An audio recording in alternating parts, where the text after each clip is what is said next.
This is Lucy Zelich, and you're listening to the best show on the planet, the LFC Couch. It starts with demanded that he should score for Liverpool. Salah to settle it in front of the Kop. Delicious cross, Mane! It's on the Ronald. It's floating. From doubter to believer. Hey everyone, welcome to the LFC Couch. It is the instant post-match reaction. We have absolutely walloped Lincoln City 7-2 at Lincoln Park. Wait, are they called Lincoln Park? No, it's like the SNLP.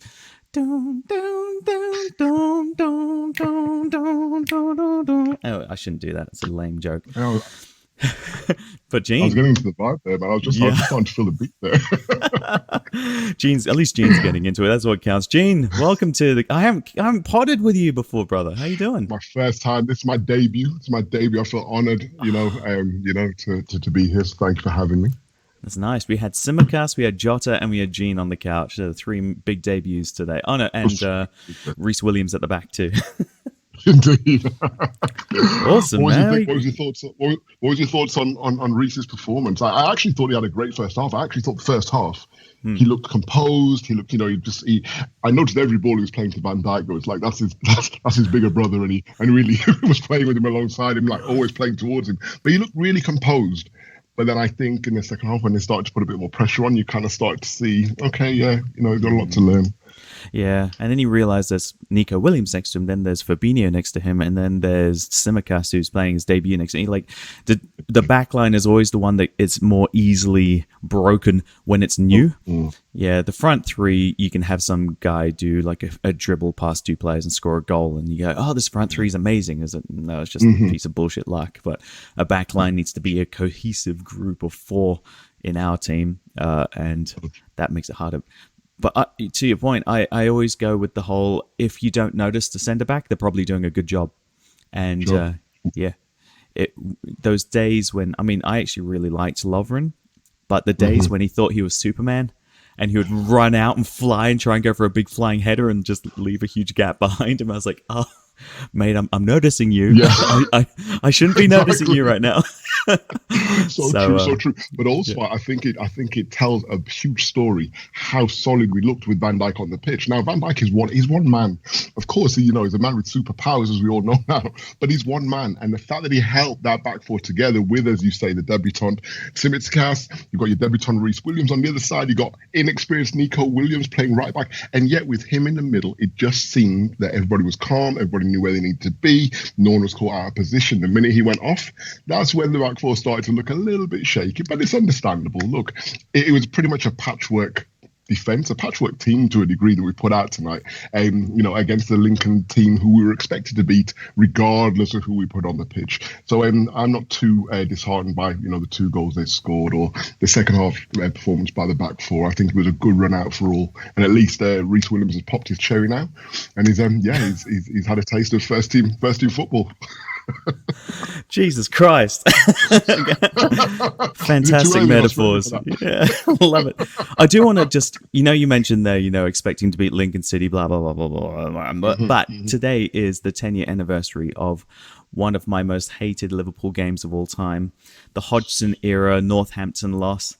Was it FA Cup or was it Carling Cup as well back then? I want to say it was FA Cup because it was that painful. And was that the 2-2 when we lost on penalties, Anfield? Yeah, I just remember was Sebastian, who was his name? The Coates.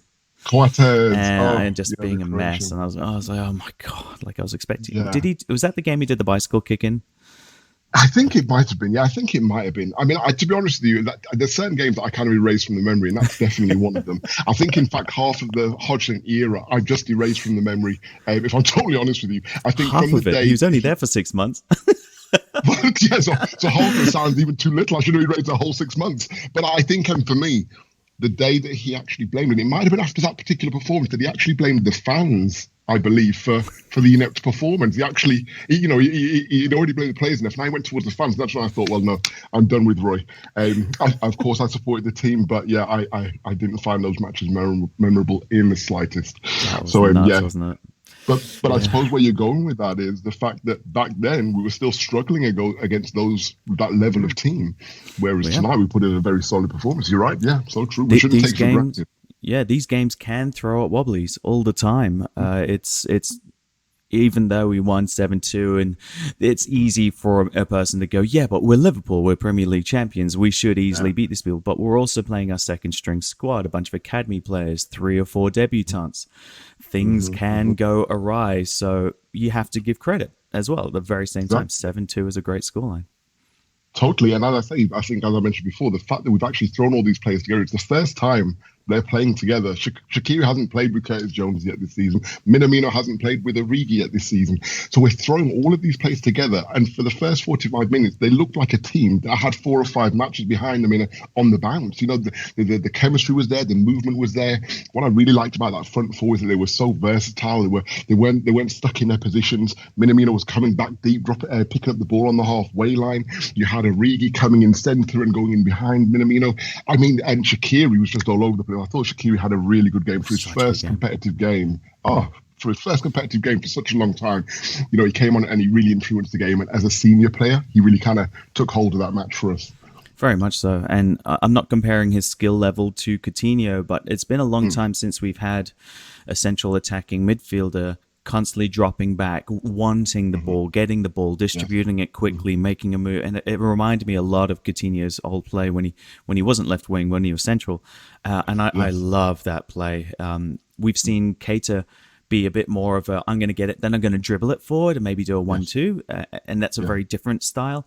When Coutinho was get it, just distribute it straight away, make a move, get it again, distribute it straight away. And I love that about Shaqiri's game.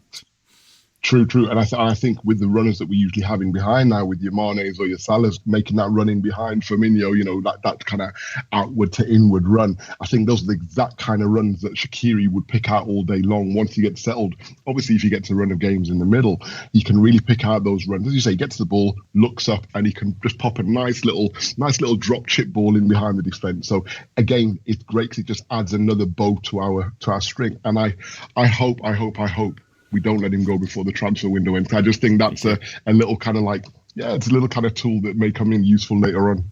Definitely. And you saw him tired towards the end, and that's when I remembered, he's played no football.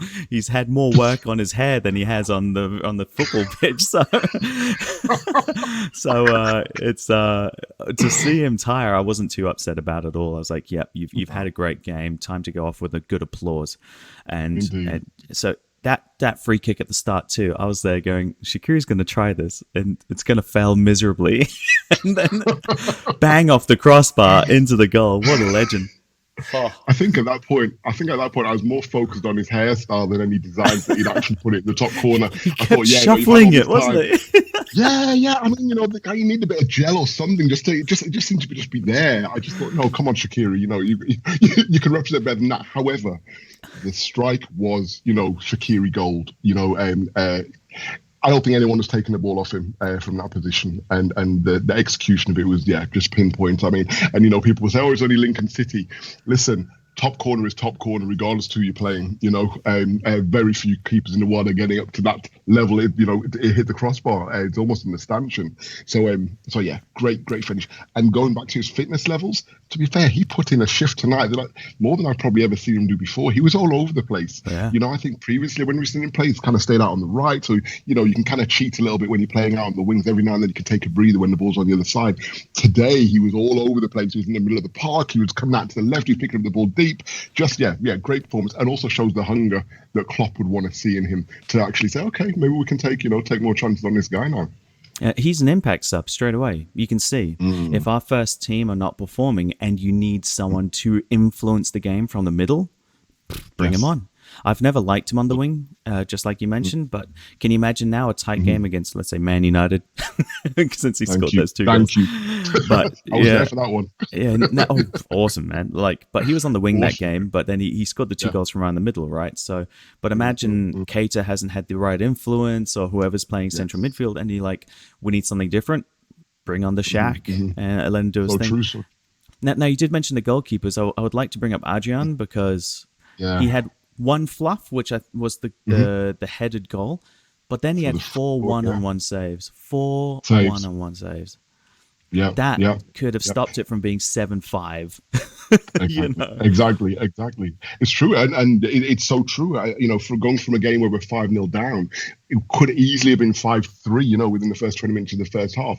And listen, I think Adrian's had a bit of a bum deal, to be honest. I think a lot of fans have kind of gotten his back a little bit, especially after the Atletico Madrid game. It wasn't his best game, but earlier in that season, he really did pull us out of a few ditches with his performances. I think this performance tonight, hopefully will give him the confidence again. We do need a confident backup keeper to Alisson, because on the odd occasion where Alisson isn't available, we need to make sure Adrian is there. And I think he's shown enough in a Liverpool jersey to kind of show that, he can step up to the plate. Unfortunately, his consistency levels are probably never going to be on the same level as Alisson. However, that's why we got him for a free, and he was let go of West Ham before we picked him up. So we've got to be realistic with our expectations in regards to his performance levels. Yeah, exactly right. He's I really hate the hate that goes at him because of Madrid and all that kind of crap. But yeah. But apart from that, he got us 8 wins or something on the bounce. It's just like he did the job. He got us the Super Cup as well. Yeah. So I'm sorry, but he is actually a quality footballer. And on top of that, I love how much he loves our club, and on social media. Exactly. And he hires out the entire stadium to do a trophy presentation. I would do all of that. If I got let go of my club and I was in the second division of Spain training with some nobodies, and then the best club in the world picks me up and I win a bucket of trophies, mate, I would be doing some kind of porno video in the middle of Anfield. Like, I'll do anything. I was just look at me. I wouldn't put that past Adrian at all. He could definitely pass for a porn star. However, I totally agree with you. He gets way too much stick for the level that he's at. I have a certain expectation level of what I expect from him, and as far as I'm concerned, he's exceeded those expectation levels. So yeah, you got to kind of take the rough with the smooth with him. But as I say, very good performance tonight. And in phases of the game where he wouldn't have been involved anyway, so concentration levels could not been there. But as you say, 4 one-on-ones, and he pulled us out the ditch on those ones. Yeah, and good solid things where he had to come out and attack the attacker and things like that. So they weren't just like a reflex save. It was actually, I'm going to make a great decision here. Let's go on to our Japanese superstar, Takumi Minamino. What do you think of him? Whew. Listen, I think if you look at my Twitter from 4 months ago, 3 months ago, I said this season is Minamino's season. I think when he joined us, if you look at his movement in games, he's always looking for the ball in really tight positions. He picks up really nice angles, and he was just about him finding his rhythm within that. That set front three, Firmino, Salah, Mane, they're very set in the way they play. They know each other. It's telepathic. Minamino's now had to come in and try and find that frequency that they're working on, but at the same time, try and keep elements of his own game. And I think the elements of his own game that he brings is a cuter element that we've probably got in that front three at the moment. So today, again, you saw a lot of that. I mean, you'd seen it obviously in the Blackpool friendly and, a bit in the Arsenal Community Shield game. But again, tonight, you see the ability that he has to drop deep, to pick up balls in tight positions. He's only a small lad, but yet you can see he's still happy to demand the ball with a 6'5" defender on his back. And he's got the ability and the strength to keep it and the cuteness to keep it. So I'm really happy that he got his 2 goals. His first goal, banger, great goal. And again, shows the confidence that he's got at the moment as well, I think. So I'm really predicting a big season, and I honestly think he might just have played himself into a starting role at Anfield on Monday against Arsenal, quite possibly. I think he's definitely put himself in the thoughts of the manager now for that game. I think so. I don't know starting because he's just played, I think it was a full game. Yes. But speaking of that second goal you mentioned, it looks easier on paper, but... Yeah. The ball came off Harvey Elliott. He made that burst through the middle. It bounced off the keeper. And then for the ball to be in the air, the calmness to hit it first time, I think side foot, to hit it with enough power with 2 defenders coming in at him. Yeah. Mate, it is a solid piece of technique. I'm going to... You called him the cuter element. So I was just there going, if Mane's like earth, Salah is fire, Firmino's water, Then Minamino is the cuter element. He's heart. He's the heart kid from Captain Planet. So, That's right. heart. It's like, oh god. Oh, anyway, no one wanted to be that kid. No. Unfortunately, Minamino's got the tag now. But no, I think he just finds. We talk about Thiago, in his debut about him being able to find angles of passes that other midfielders can't see. I think Minamino sees angles of passes to receive the ball. So it'll be really cool actually to see how him and Thiago link up. I'm really looking forward to seeing that link up when they get on the pitch together. Yeah, nice. I'll go to what I consider a negative before I go back to a positive. Divock, talk to me about my hero. Such a shame. I love the guy. I think he's got a beautiful. So when I analyze a player, I don't just analyze them on ability. I analyze them on persona, their character. And I think Divock is probably one of the nicest guys in football. There used to be on Talksport. There used to be a show where they talked about the nice guys in football. I think he's one of those guys. He has never really thrown his bottle out of the pram because he's not starting games and so on and so forth. Whenever he comes on, he gives us 100%. I think that gets to the point where you realize that 100%, unfortunately, just isn't enough for our club. Yes, he scored some extremely important goals over the last couple of years. However, I think it gets to the point where when you bring someone off the bench, you want a certain level of performance to be maintained, and we're just not getting that with him. I thought today he was the senior player on the pitch. If we think about it, he was the senior player alongside DVD. And unfortunately, the performance didn't show that. So yeah, if a club came in, with a 15 to 20 million offer for Divock, for me, I think that the club probably should take it, and also for his own career. Look, he's not getting any younger. We want to see him playing regularly as well. I'd be happy to see him go abroad to another team and really try and make the number 9 position at the club his own, because it's not going to happen at Liverpool, unfortunately. Yeah, he's got so many great elements about him too. Do you see his shot power? Like the one that went straight at the keeper before, and the goal he scored too. I'm like, the technique, the power. He's like, this guy should be scoring 15 at least every season. And it's not a case that he doesn't get the chance. It's more the case that he always looks lost. He always looks like I'm not entirely sure what I'm supposed to be doing right now. And it's frustrating as hell. Like sometimes he's in the middle. Like I remember during the game, it was right at the end, towards the end anyway. The whole game he had basically spent out on the left and he wasn't really getting the ball. So he came back inside. Then he was sitting in the middle of the park and basically getting the ball and laying it back off again. And I was like, okay, this is okay. He's doing something nice. He's contributing. And then I think Minamino got the ball. And he's like, great, I've got the ball, I'm running into the middle, going to make a move. And he passes it where Divock was. And then suddenly Divock's now back on the left-hand side of the field. I'm like, you've just decided now you're going to move your ass all the way back out to the left and maybe not tell anybody that that's what you're doing. And so Minamino's just passed it to nobody. And everyone's like, where's he gone? Where's he gone? So he's just like, man, you've got to... It's been like that forever too. It seems like there's Klopp's team and there's 10 players playing to Klopp's style, and then there's Divock who's playing, I'm going to be that powerful forward who sits on the edge of the line and tries to break the line and stuff like that. It's like, but no one else is doing that. Like, dude. Yeah. And no one's giving you the if you like, the service to play that way either at the moment. You know what I mean? Yeah, I totally agree. And again, I suppose he's fallen into that really awkward position where it's like, well, what is he? Is he a number 9? Is he kind of like a wide player, cutting in from the right? Personally, I think he's a number 9. I just don't think he's a number 9 suited to Liverpool. I think when you look at other teams, we use Premiership teams as an example. Someone like Aston Villa, who like to get the ball forward. They like to get the ball forward and play off their forwards. They'd like to get the ball forward quickly, I should say, then play off their forwards. That's the kind of team I think he would suit because, as you say, he's got all that attributes. He's tall, he's strong, he's quick, he's got a trick on him when he's ready, and he's got a powerful shot. He's got all the attributes to be your out-and-out number 9. But he needs the ball played early, where he can battle against a centre-back, or he can go in behind a centre-back. That's where you'll see his real qualities. For us, where we play a lot of the ball in front of the back four, and we're looking to pop balls into feet and then run off that, he hasn't sorry, I'm going back to the cute element. He hasn't got that cuteness. The cuteness. He hasn't got the cuteness to bring it in or just to flick it around a corner, a little 1-2. As you say, he often looks lost, in the pitch, in the game. Like he doesn't know where the best run is to make. So I think, I think his time's probably up at Liverpool, but I still see him as an absolute legend of the club. Winning the Champions League, he'll never lose that. But yeah, I think for the club and for him, probably best we go both ways. I can see him moving to a Serie A club and bagging 20-30 a season.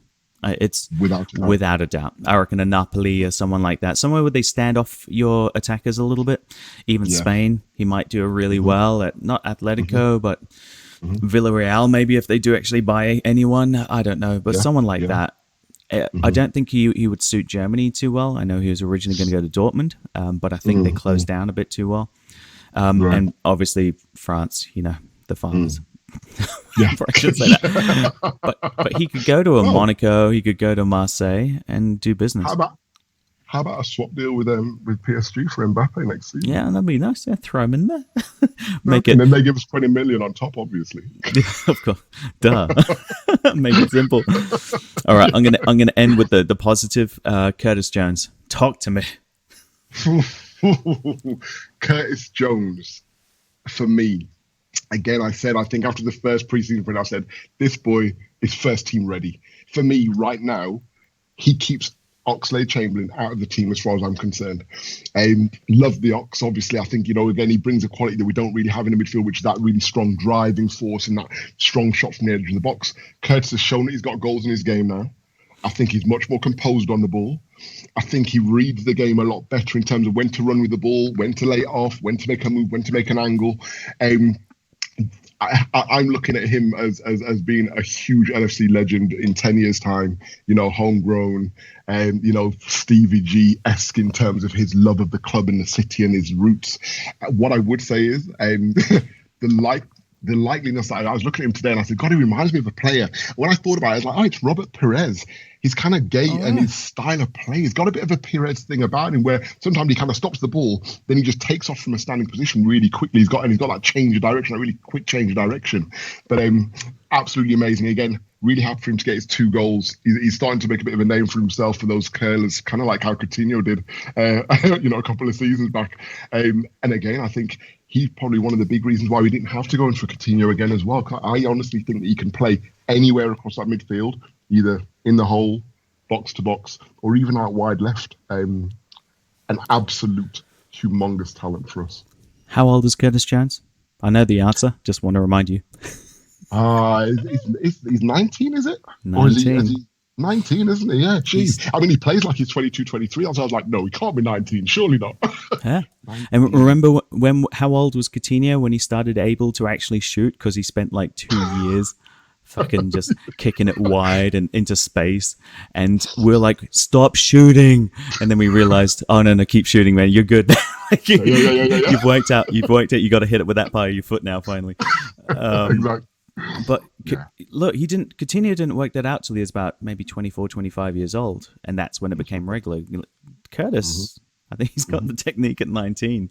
And he doesn't have the speed. He doesn't have all the technical skill. These are all things that you can develop and work on. But he was playing in what I believe his favorite position is, what I saw him play in academy football, especially under 18s, was the box-to-box midfield. He loves to defend. He loves to attack. He's the Stevie Gerrard style that you were talking about. But, not Stevie Gerrard, but, the love for the game. But he's playing that position, right?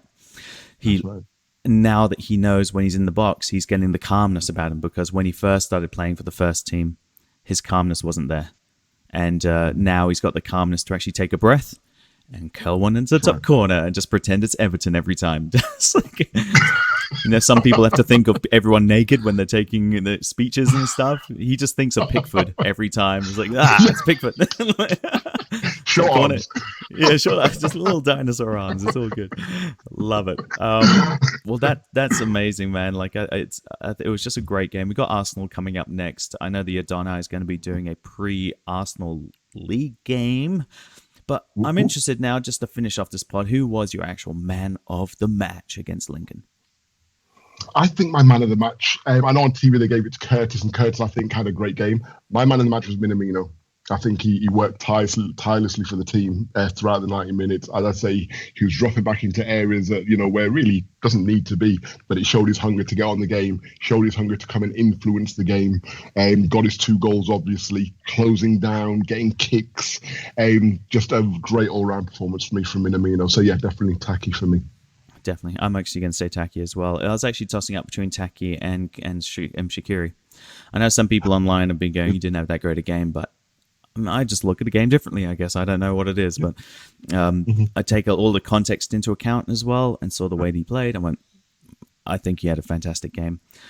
Jota, good to have him getting some runs on the legs. He had that one shot that just curled out at the last second, but he needs the minutes and very, very happy. Tsimikas, he looked like he wanted to get stuck in. I love that. Yeah. What are your immediate thoughts on Tsimikas as well? Tsimikas, yeah, solid player. I think even before it was confirmed that we were actually going to get him, when we were kind of like flirting with Jamal Lewis, to be honest, I looked at some, footage of Tsimikas. I think I just watched him in an Olympiacos game a couple of weeks prior, and he just looked like a solid left back, solid in strength, solid in his possession. What I love about him, when he's dribbling, when he gets the ball at the edge of the area on the left and he's dribbling to take the defender on, he actually dribbles with his right foot. So he's comfortable playing with his right, yeah. So you'd expect him to be on his left. So that's great because he keeps the defender guessing, well, which way is he going to go? He's dribbling with his right foot, but he's left-footed. So yeah, great performance. I think he's going to need time to get up to the pace of the English game, that's for sure. But I think in terms of his raw technical ability, it's going to be a really good competition between him and Robertson, I think, this season in terms of trying to nail down that left-back space. And either way, it just means when Robertson has to get rested, the quality level is maintained, if you like, with Tsimikas, sorry. So good debut, good solid debut. Exactly, yeah. And he did that one beautiful switch that probably every Liverpool fan was like, ooh. He's got a bit of Trent about him. So, I remember really liking Robbo while he was at Hull and we weren't even linked with him, and I was just like, I like this kid. And the thing that got me about Robbo at the time was that he acted like a midfielder a lot. So he would do overlapping runs where a midfielder would become a winger and then Robbo would actually move into the midfield. And that's what I was like, oh, that's a very dynamic way of playing. I like that. He's got the confidence to be in the middle of the park as well as out wide because, like you said earlier, sometimes he can go hiding out wide. I saw a bit of that from Tsimikas as well today. I was like, cool. He actually wants to get inside. I saw him getting a bit frustrated at the end of the game because no one was passing him the ball, and he was just like putting his arms up, like, "Come on, guys, I want to have the ball." And then he ran across to the other side of the field to take the free kick, which was actually pretty decent. And I was like, "You just want to get your foot on the ball, then." So that's little things I pick up. Exactly. And that's good. And that's what we like, right? We like positivity. We want them to come and show for the ball. We don't want them to hide. He could have said, okay, you know what, we're 5 or 6-2 up or whatever the score was at that time. Yeah, I can just coast now. But he must know, look, I've got to put in a shift here to make sure Klopp notices me and to make sure they know that I'm not here just to play backup to Andy Robertson. And whilst we love Andy, for me, competition is the best thing for our squad. If we've got competition in all positions, everyone's game level is just going to get pushed higher and higher and higher. So yeah, looking forward to see how he develops for us for sure. It's amazing, man. Well, Gene, thank you so much. If you guys hadn't worked out, Gene is a journalist. Gene talks football all day long. As much as I can. As much as he can. So if you want to connect with Gene, please do. He's obviously got the awesome, he's gone down the awesome route for Twitter handles. He's Brotherman76. And not just brother with an ER, it's brother with an A, BROTHA 76. So please contact Gene. Can I just say that email address was cool back in like the mid-90s when I actually created it. And you know what? I just stuck with it. But I'm old school. I'm an old school fool, so I'm going to run with it. Do you know what my first email address in the 90s was? Nish bro. Nish bro. That's what I'm talking about. That's what I'm talking about. Nish bro at Hotmail, bro. Backstreet's back. All right. Yeah, no, I can't get involved. On that note, everyone, thank you so much for listening. Let's head off. We've got the pre-Arsenal pod coming this weekend. We're facing them on Monday, Australian time, Sunday probably. It's going to be a great time. Gene, thank you so much. It's been an absolute pleasure having you on couch.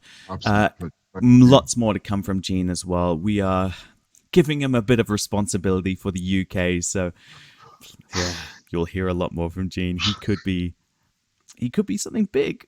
so listen out. This is a pretty exciting time. So you'll remember the name. Add Brotherman76 on Twitter. Interact with him. He's an amazing guy. Clearly knows his stuff.